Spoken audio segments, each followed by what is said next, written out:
Devil से शादी।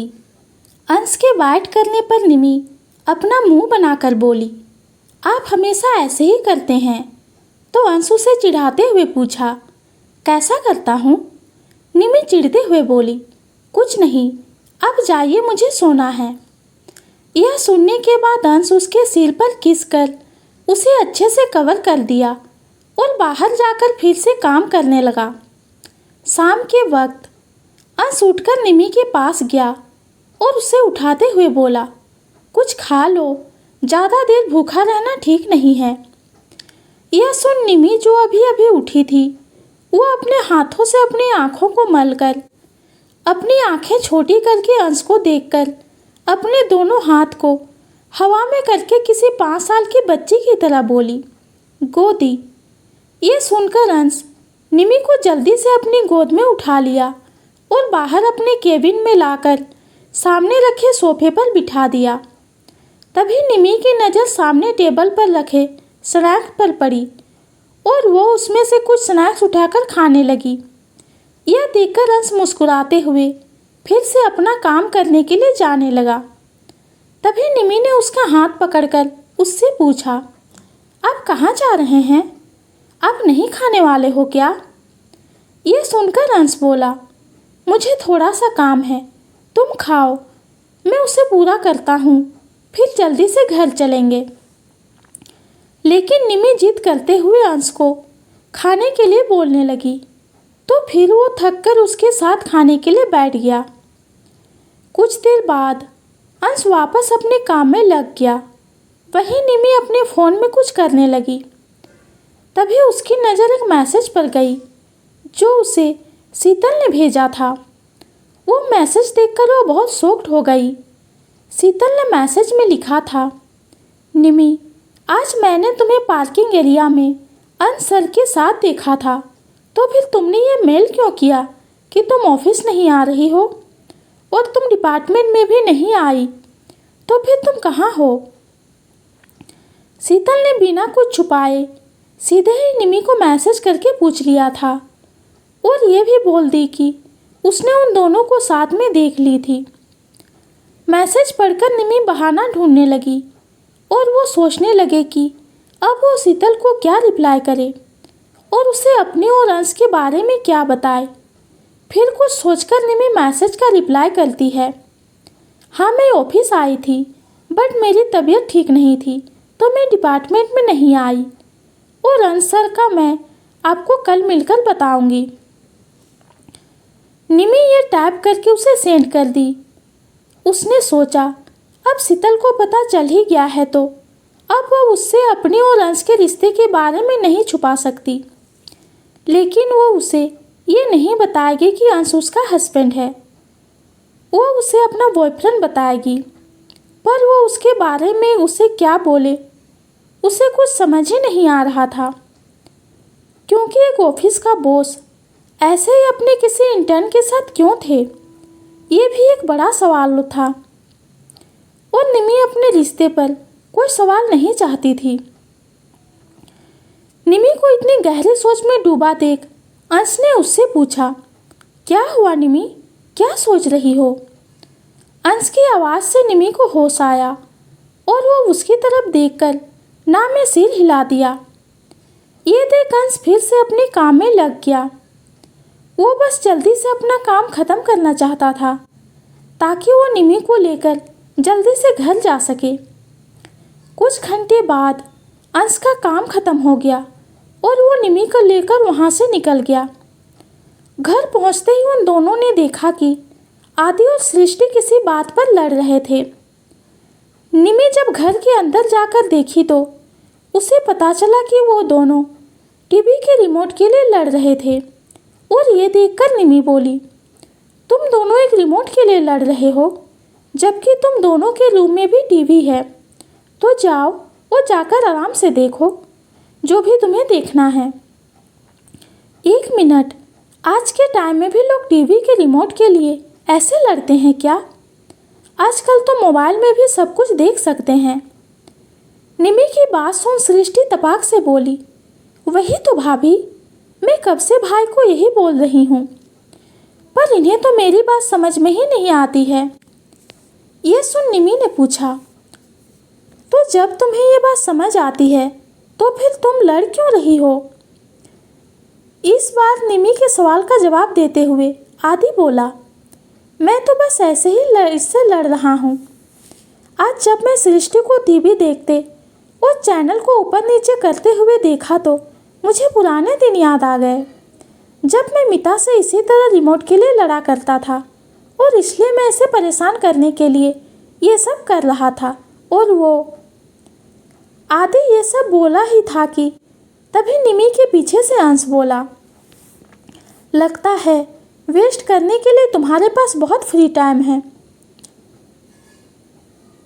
अंश का बात पर आदि एकदम चुप हो गया और एकदम मासूम बनकर खड़ा हो गया।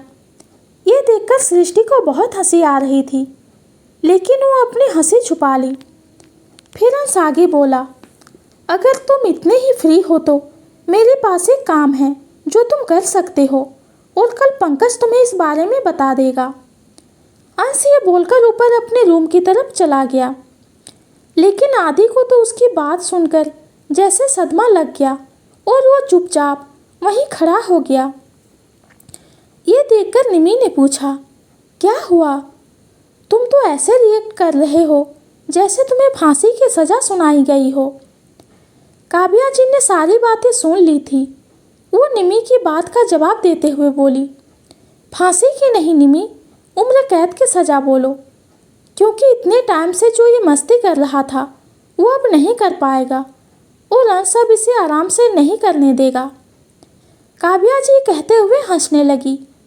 वहीं आदि निमी को देखकर ड्रामा करते हुए बोला, तुझसे बताया नहीं गया कि भाई पीछे ही खड़े हैं? निमी ने जवाब देते हुए कहा, हाँ तो मुझे क्या पता था कि ऐसा कुछ होगा। आदि नाटक करते हुए निमी से बोला, इस चुईया को भी ना इतना चिल्लाकर लड़ना जरूरी था क्या? आज इसकी वजह से मैं फंस गया। निमी प्लीज़ यार, भाई से मुझे बचा ले, वरना वो पक्का मुझे ऐसे काम देंगे जिससे मेरी हालत ख़राब हो जाएगी। प्लीज़ निमी, तुझे हमारी दोस्ती का वास्ता। यह सुन निमी अपना मुंह घुमाकर बोली, भूल जाके मैं कुछ करने वाली हूँ, और वैसे भी इन मामलों में अंश मेरे नहीं सुनते हैं। आदि बोला, अच्छा जी, तू भूल गई कि मैंने तुझे रियान के कॉन्सर्ट में जाने के लिए हेल्प किया था। एंड आई एम श्योर कि ये उसी बात की सज़ा है। निमी बोली, तब तो मैं इसमें सच में कुछ नहीं कर सकती, क्योंकि उस बात के लिए तो अंश ने मुझसे पूरे एक दिन तक बात नहीं की थी। आदि बोला, जाना ही नहीं चाहिए था, और अगर चले गए थे तो भाई की नज़र में आना ही नहीं चाहिए था। निमी कुछ सोचते हुए बोली, अच्छा, अब तो मैं ये सोच रही हूँ कि अंश ने आज तुझे भी सज़ा सुना दी और मुझसे भी बात करना बंद कर दिया था, तो बस मिता ही बची है, तो फिर उसे अंश की तरफ से क्या सज़ा मिलने वाली है? आदि बोला, हाँ, बात तो सही की है तूने, लेकिन वो है कहाँ? ऑफिस से आने का टाइम हो गया है और वो अभी तक आई ही नहीं है। आदि की बात सुनकर वो कुछ नहीं बोली और सीधा अपने रूम की ओर चली गई और अपने रूम में जाकर चेंज करके अपना फ़ोन लेकर बैठ गई। कुछ देर बाद उसे लगा कि अभी भी मिता नहीं आई है, तो वो अंश को देखकर बोली, बहुत लेट हो गया है, लेकिन मिता अभी तक नहीं आई है। निमी की बात सुनकर अंश उसके पास आकर बैठ गया और निमी से बोला, क्योंकि आज उसके पास करने के लिए बहुत सारे काम हैं और आज वो ओवर टाइम करेगी। अंश की बात सुनकर निमी शॉक्ड हो गई, लेकिन फिर उसे कहीं ना कहीं उसके बात के पीछे का मतलब समझ आ गया।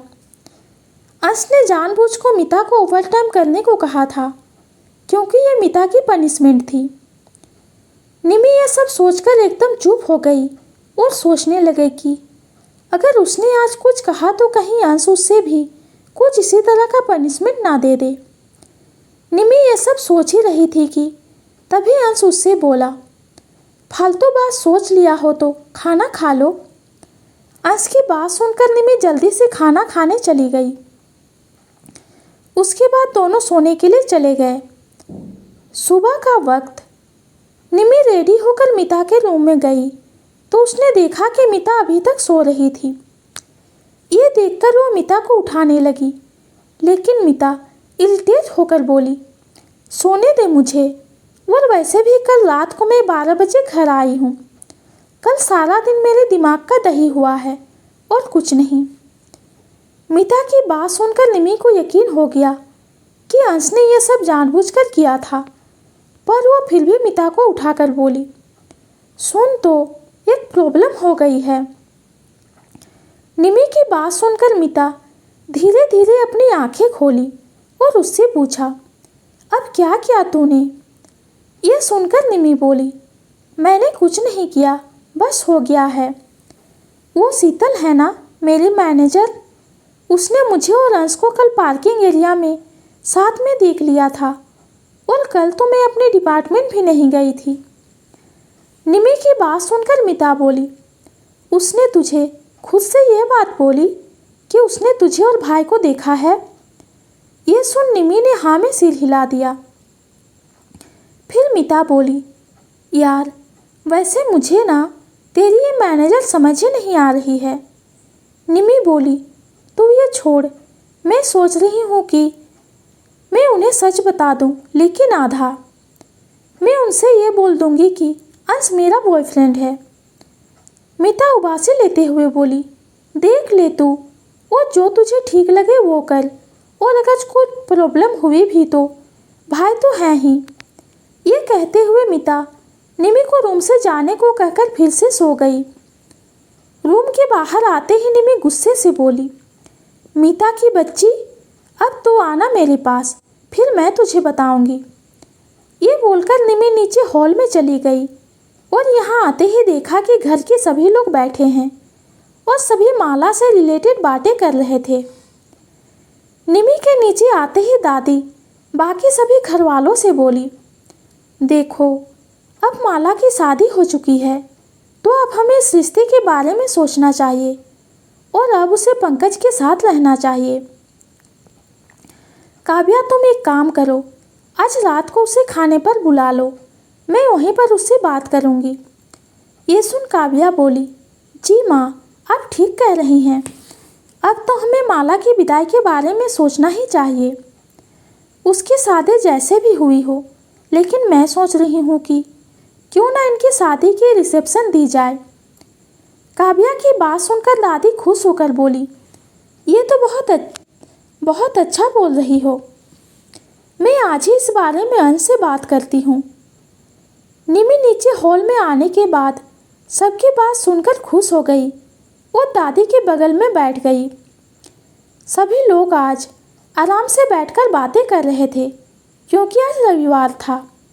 तभी अंश भी नीचे आया और उसे देखते ही दादी उसे रोककर सबके साथ बैठने को बोली और दादी के बोलने पर वो भी सोफे पर बैठ गया।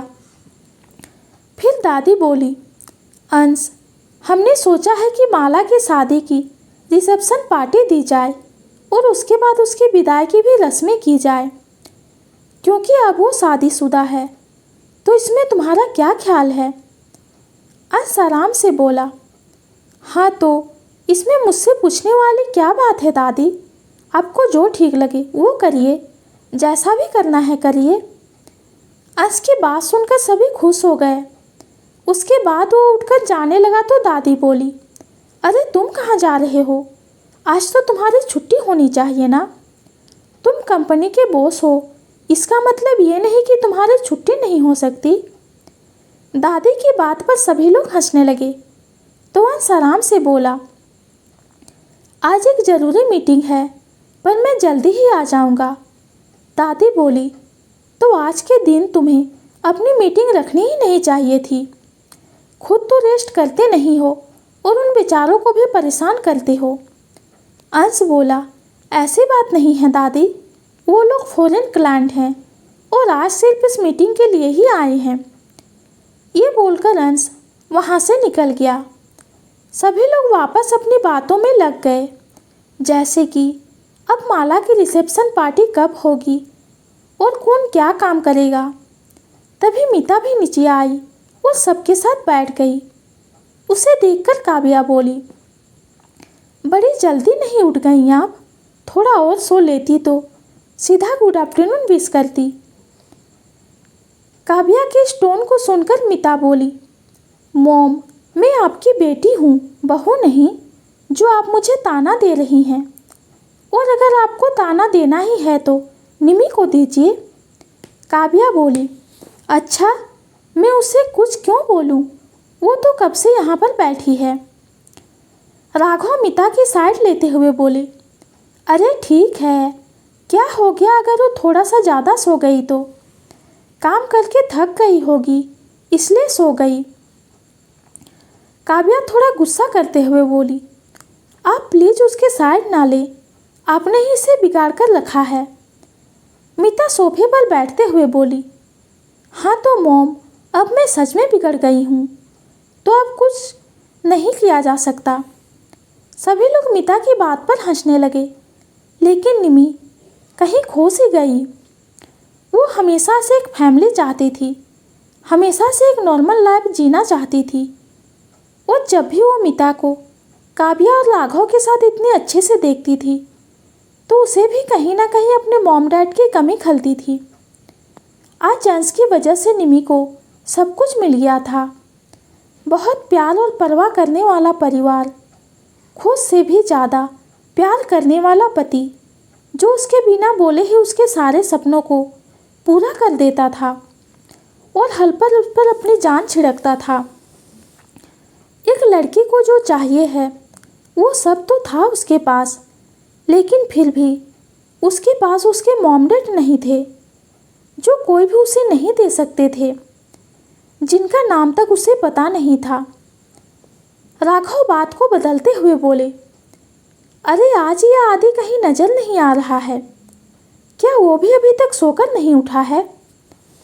काव्या आदि की साइड लेते हुए बोली, नहीं, वो सुबह ही उठ गया है और अपने काम पर गया है।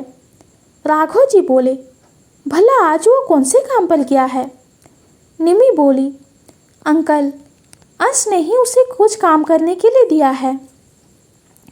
राघव जी हंसकर बोले, अच्छा, तब तो ज़रूर कुछ काम ही होगा। सभी लोग ऐसे ही बातें करने के बाद अपने अपने रूम में गए। निमी भी अपने रूम में गई और उसे थोड़ी देर में नींद भी आ गई। अंश जब वापस आया तो उसने देखा कि निमी आराम से सो रही थी। वो उसके पास जाकर निमी के सिर पर किस किया और फिर चेंज करने के लिए चला गया। और जब तक वो बाहर आया निमी उठ चुकी थी। वो अभी सोकर उठी थी, जिस वजह से वो बहुत सुंदर लग रही थी। उसकी स्किन बहुत ही तरोताज़ा लग रही थी। अंश निमी के पास गया और उसे किस करने लगा। इस अचानक किस से वो शॉक्ड हो गई, लेकिन थोड़ी देर बाद वो भी उसे रिस्पॉन्स करने लगी। और किस खत्म होने के बाद उसने उससे पूछा, खाना और दवाई टाइम पर खाया था? ये सुन निमी ने हाँ में सिर हिला दी और अंश बहुत ही प्यार से उसे देखने लगा। अंश का मौन हो रहा था कि वो निमी को बहुत प्यार करे, लेकिन उसकी तबीयत की वजह से वो कुछ नहीं करता, क्योंकि उसे अच्छे से पता था कि वो अभी बहुत कमज़ोर थी और उसे कभी भी फीवर आ सकता था। अंश निमी के कान के पास जाकर बोला, तुम जल्दी से पूरी तरह से ठीक हो जाओ। ये सुनकर निमी बस स्माइल करने लगी और अंश के गले से लग गई। रात का वक्त। काव्या ने पंकज को आज रात डिनर पर इन्वाइट किया था। जब वो आया तो मीता और सृष्टि उसे पकड़कर बैठ गई। मीता बोली, तो बताइए, आपको अपने ससुराल में आकर कैसा लग रहा है? पंकज बोला, लेकिन मैं यहाँ पहली बार नहीं आ रहा हूँ। पंकज की बात सुनकर मीता बोली, अरे पहले जब भी आप आए आप भाई के असिस्टेंट थे, लेकिन आज आप इस घर के जमाई हैं और इस रिश्ते से भाई आपके साले हुए। ये बोलकर मीता हंसने लगी और फिर से आगे बोली, वैसे आप लकी साबित हुए, क्योंकि आपके जूता चुराई और गेट छेकने के पैसे जो बच गए। लेकिन आप ये भूल जाइए कि आप इतनी आसानी से बच जाएंगे। वो क्या है ना, अभी आपकी रिसेप्शन बची हुई है और कौन जाने वहाँ क्या हो जाए। मिता की बात पर पंकज कुछ नहीं बोला, बस हंस दिया। उसे समझ नहीं आ रहा था कि वो सबके साथ कैसा बिहेव करे, क्योंकि आज से पहले ये सभी उसके लिए उसके बॉस की फैमिली थे। तो वो उसे कैसे रिएक्ट करे, उसे समझ नहीं आ रहा था।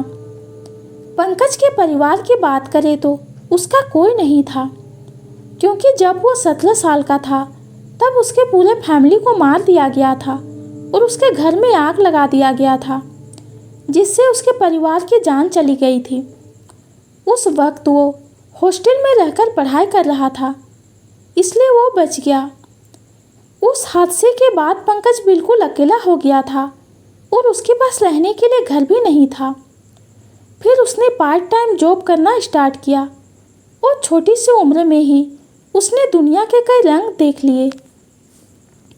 इसी बीच उसकी मुलाकात अंश से हुई और उसने उसके टैलेंट को समझकर उसके आगे की पढ़ाई में मदद की और साथ ही उसके परिवार की मौत का बदला भी लिया। उसी पल पंकज ने ठान लिया था कि ज़रूरत पड़ेगी तो वो अंश के लिए अपनी जान भी दे देगा।